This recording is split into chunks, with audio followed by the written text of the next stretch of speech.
The latest entrant, or rather, the revival of a legend to the world of classic motorcycles in India is Jawa. Three friends started the classic legend with one goal in their mind: give the Jawa experience to the newer generation. Since Royal Enfield had the monopoly in this segment, it was high time for a change.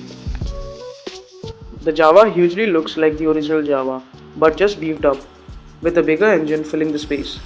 It isn't two-stroke obviously, and isn't obsolete when it comes to the technology used. It is fuel injected, houses a modern engine, and has disc brakes with ABS. The 42 however wins my juvenile heart, as it simply feels more sporty and modern, both to ride and to look at, while cherishing that retro feeling. The headlight looks awesome and the bike overall has a much lower stance compared to the bullet, easier for us short riders. The offset speedometer takes time getting used to, both its placement and its working. The low wide handlebar looks fabulous as I am a great fan of wide handlebars. The key is designed to look like the 14-liter fuel tank, and both look good and are well shaped. The party for me is the engine. It easily is one of the best looking engines around. The design is beautiful, the fit and finish looks good, and it covers all the space there is, leaving no space to see through. Throttle body is protected by a plate, something that is missing on a Royal Enfield 500. The bike looks well put together, but the paint quality of the stripes didn't feel that great. I wish if the seats had more padding, and as this is a low bike, the posture for the pillion is not comfortable and can be a problem. For pillion comfort, classic or a Thunderbird venture. The bike looks handsome from the rear as well, with a smart 42 badging above the tail light. The 42 overall feels good on the eye and looks great from all the angles. And I may be seeing this because this is a fresh bike and you see a lot of REs every day around. The Java looks better and premium compared to the latter. The Java simply shocked me with the way it drove. Just see how the motor pulls.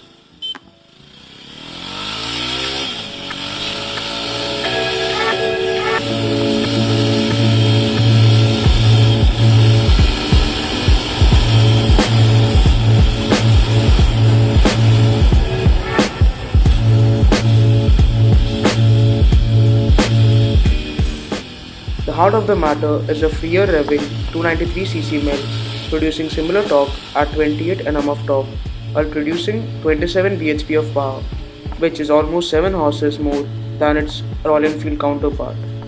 The difference is instantly noticeable as the bike pulls cleanly from a standstill with more grunt and urgency than a 350, and the performance feels close to the 500s.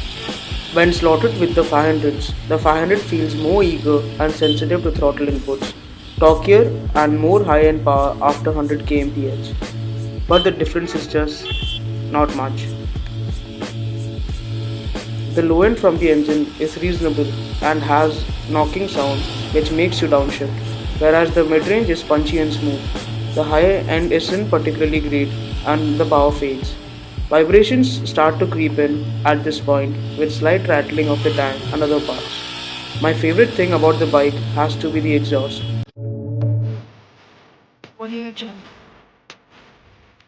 It gives an altogether different experience with that twin exhaust pipes, giving harmony to both your ears equally.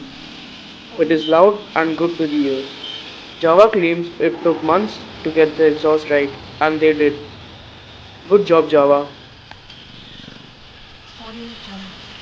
You can adjust the baffle to 3 positions to get more sound off the bike. The engine sounds well too. Unlike REs, the annoying tapping sound from the engine is absent, and instead gives you a hum from the engine, something that gives you a feeling of a premium motorcycle. Fuel economy is said to be around 35 kmph, which I believe is low for this displacement. I prefer the front heavy feel of a Royal Enfield for high speed sweepers, but the Java is more agile and chuckable in the cities. Suspension is firmer, but that's what keeps the bike ride the way it rides.